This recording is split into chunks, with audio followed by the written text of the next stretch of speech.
శ్రీకృష్ణుడి జన్మ కథ. శ్రీకృష్ణుడు ద్వాపరయుగంలో జన్మించాడు. కంసుడు అనే క్రూర రాజు తన సోదరి దేవకిని, భర్త వసుదేవుడిని జైలులో పెట్టి వారి సంతానాన్ని అంతమొందించాలనుకున్నాడు. దేవకికి జన్మించిన 8వ సంతానం కంసుడి మరణానికి కారణమవుతాడని దివ్యవాణి చెప్పింది. ఆ 8వ సంతానం శ్రీకృష్ణుడ జన్మించిన వెంటనే వసుదేవుడు బాలుడిని గోకులానికి తీసుకెళ్లి నందగోప, యశోద దంపతులకు అప్పగించాడు. అక్కడే కృష్ణుడు పెరిగాడు. బాల్యకాలం.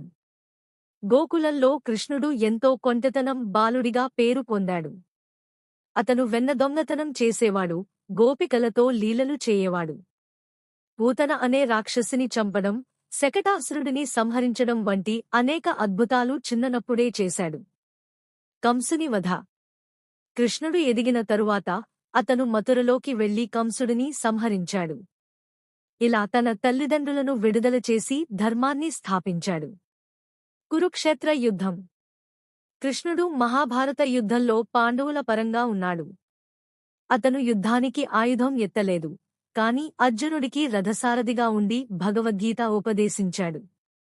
ఆ ఉపదేశం ధర్మం, కర్మ మరియు భక్తి పదాలపై ఆధారపడింది. మీకు ఈ వీడియో నచ్చితే లైక్ చేయండి, షేర్ చేయండి, సబ్స్క్రైబ్ చేయండి.